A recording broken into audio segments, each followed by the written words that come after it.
Hello guys, welcome back to my channel. আজকের ভিডিওতে যে টপিকটা নিয়ে ডিসকাশন করব সেটা অবশ্যই ফেডের রেট কাট নিয়ে।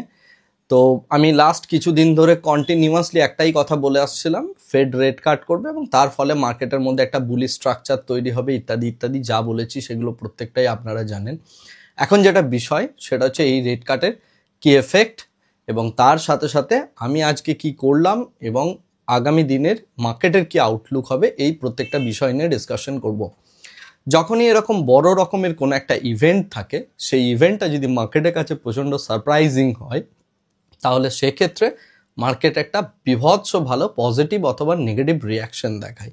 তো ফেডের এই যে 50 বিপিএস রেট কাট, এটা যেমন আমার কাছেও শকিং ছিল না এবং আমি কন্টিনিউয়াসলি বলে এসেছি যে 25 অথবা 50 কিছু একটা রেট কাট হবে, এবং সেটা আমি নয়, পুরো পৃথিবীর যত ট্রেডার আছে সবাই বলে আসছেন। সো মার্কেটের কাছে এই নিউজটা সেইভাবে মানে শকিং নিউজ যেটা হয় বা ইউফোরিক নিউজ যেটা হয় হঠাৎ করে সেই জিনিসটা ছিল না, যে কারণের জন্য গতকাল ইউএসের মার্কেটে সম্পূর্ণভাবে এর একটা নেগেটিভ টাইপের রিয়াকশন পড়েছে, রাইট?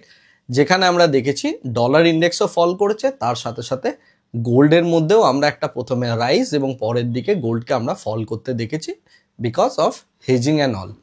তো যাই হোক, আমি সেই ইউএস মার্কেটটার কথা যেগুলো আমি বলেছিলাম সেই নিয়ে আমি গতকাল রাত্রেই একটা পোস্ট করে দিই, কমিউনিটি পোস্ট, এবং তার সাথে সাথে আজকে সকালে যখন আমি দেখি যে জাপানের মার্কেট মোটামুটি 2%-এর কাছাকাছি আপ এবং তার সাথে total Asian market up, gift Nifty up, তখনও আমি একটা কমিউনিটিতে পোস্ট করি যে মার্কেট কিন্তু একটু বুলিশও যেতে পারে। তো যাই হোক, সেই টোটাল দুটো জিনিসের সংমিশ্রণ নিয়েই আজকের দিনটা ছিল। প্রথমে স্লাইড গ্যাপ আপ এবং গ্যাপ আপের পর নিফটি মোটামুটি 25,600 টাচ করে এখন 25,415-তে এসে একটা ক্লোজিং দিল, এবং যে ক্লোজিংটা হচ্ছে, যদি আপনি ক্লোজিং বেসিস ভাবেন, অল টাইম হাই ক্লোজিং, অর্থাৎ 25,415-তে ক্লোজিং এর আগে কোনো দিন হয়নি। সো মোটামুটিভাবে নিফটি স্ট্রাকচারালি এখন বুলিশ। বাট আপনি যদি দেখেন আপনার যে পোর্টফোলিও আছে সেই পোর্টফোলিও কিন্তু লাল, রাইট? এর রিজনটা হচ্ছে নিফটির এই যে বুলিশনেসটা, এই বুলিশনেসটা কিন্তু ফান্ডেড হচ্ছে ভায়া এফআইআই দ্বারা। সুতরাং লাস্ট 7 দিনের যদি আপনি এফআইআই ডেটা দেখেন, এফআইআই কিন্তু কন্টিনিউয়াসলি বাই করে যাচ্ছে। কোন শেয়ারগুলো বাই করছে? যেগুলোতে তাদের হোল্ডিং আছে। For example HDFC bank, ICICI bank, Kodak Mahindra bank, এই সমস্ত ব্যাংকগুলো যেগুলো এফআইআই এর স্টেক বেশি আছে সেগুলোতে তারা হোল্ড করে যাচ্ছে, যে কারণে এই স্টকগুলোর মধ্যে কিন্তু কোনো বিয়ারিশ নেচার নেই।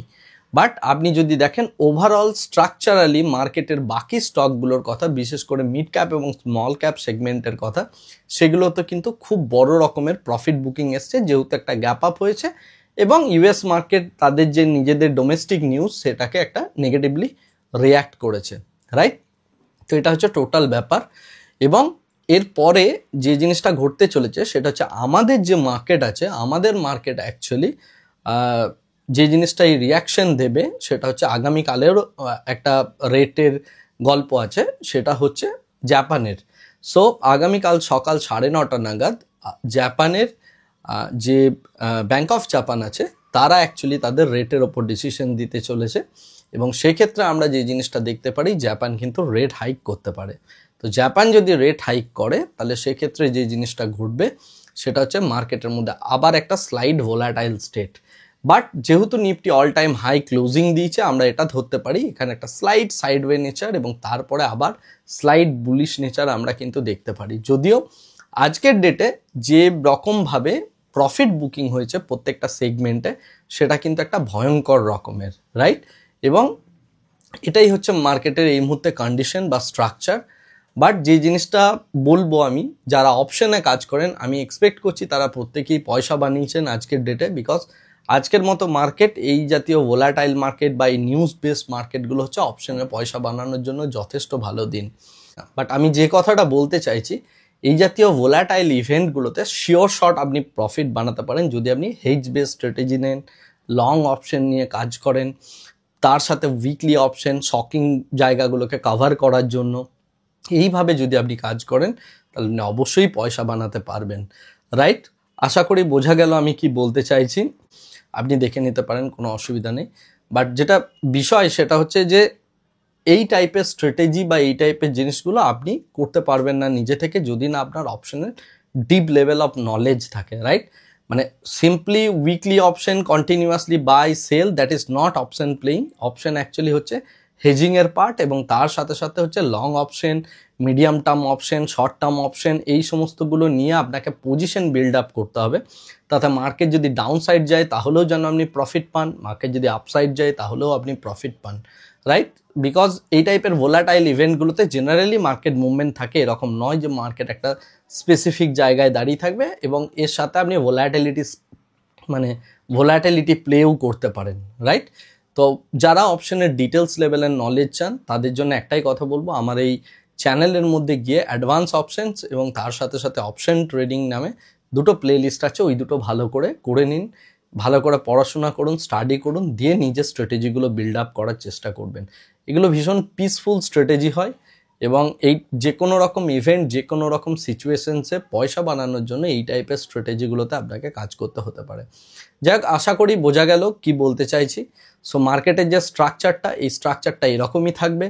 যারা সুইং ট্রেডিং করছেন তাদের কিন্তু প্রফিটেবিলিটি অনেক কমবে, আমি বিগত 2 থেকে 3 মাস ধরে বলে আসছি, কারণ এরপরে মার্কেটের আসল চেহারাটা আপনারা দেখতে পাবেন, বা কোভিডের পর থেকে যারা মার্কেটে যোগদান করেছেন, মার্কেটের একটা একতরফা র্যালি দেখেছেন এবং ভাবছিলেন যে না মার্কেট কন্টিনিউয়াসলি প্রফিট দেয়, পয়সা ঢুকিয়ে দিলেই মার্কেট প্রফিট দিয়ে দেয়, বাট বেসিক্যালি ব্যাপারটা সেটা নয়।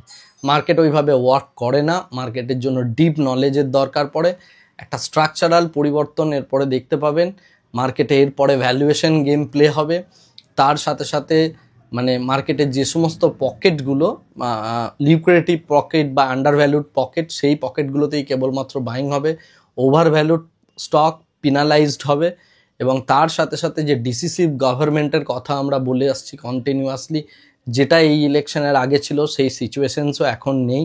সুতরাং আপনাকে যদি স্টক মার্কেট থেকে পয়সা বানাতে হয়, আগে পড়াশোনায় কনসেন্ট্রেট করুন। যত ভালো পড়াশোনা করতে পারবেন, যত ভালো রিস্ক ম্যানেজমেন্ট শিখবেন, তত ভালো আপনি প্রফিটেবিলিটি বিল্ড করতে পারবেন, রাইট? তো আপনি আশা করি এরপরে স্টক মার্কেট যে কতটা টাফ সেই জিনিসটা বুঝতে পারবেন, এবং তার সাথে সাথে বিভিন্ন জনের কথা শুনে ট্রেড করলে যে কি রেজাল্ট হয় সেটাও আপনি নিজে হাড়ে হাড়ে টের পাবেন। এটুকুই জাস্ট বলার ছিল। এছাড়া যে কথাটা বলবো, যদি আপনার মনে হয়ে থাকে যে না খুব রিস্কি পজিশনে আপনি আছেন, তাহলে আপনি মানে ইটিএফ ট্রেডিংয়ের দিকে মন দেন, এবং যার জন্য আমি ইটিএফ নিয়ে রিসেন্টলি কথা বলা শুরু করেছি, এবং ইটিএফ নিয়ে নেক্সট কথাগুলো আরও বলতে থাকবো, বা আরও কয়েকটা ভিডিও আনবো যেখানে ইটিএফ ট্রেডিং নিয়ে আরও কিছু ডিসকাশন করব।